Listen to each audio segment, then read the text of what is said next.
Okey, baik. Ini pula adalah lembu-lembu lah. Lembu-lembu yang korban Islah, Yayasan Islah Global dah booking dah. So dekat farm ni, also dekat Amudat, dia kawasan dia besar.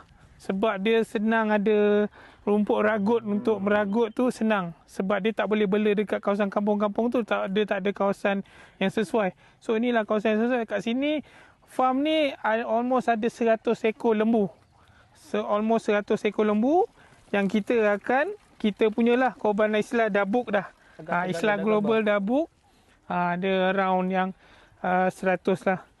Jadi inilah tuan-tuan tengok lembu-lembu dia besar-besar. Yang mana masih kecil-kecil tu kita ambil yang the very quality untuk tuan-tuan yang korban ternakan untuk disembelih, dikorbankan.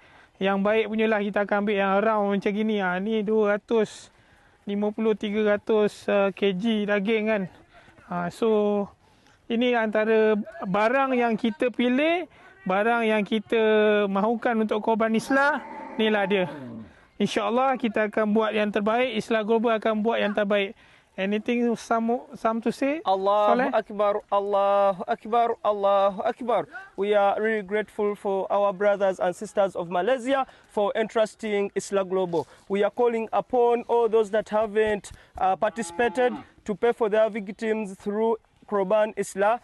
Just as we promised, we are always on ground and transparent. We are here to show you what we already booked for you, inshallah. Tomorrow we shall be doing our here, and all your animals are going to be slaughtered and recorded. You will have evidence for it within the Rahman. We pray that Allah makes it a reason you get good health and good wealth, inshallah. Barakallahu fikum. Look nowhere. Look for www.islahglobal.com to make your donations bin Rahman. Shukran, our brothers and sisters of Malaysia. We are really proud of you here in Uganda, Africa. Okey, kita akan pergi ke farm yang lain pula. Sebab ni ada 100 je, kita nak tengok yang lain. Sebab kita ada more than 500,000 ekor yang kita dah book untuk Yayasan Islah Global. Tapi kita punya korban tak sampai 1,000 lah. Tapi kita book 1,000 untuk korban Islah, insyaAllah. Okey. Kita jumpa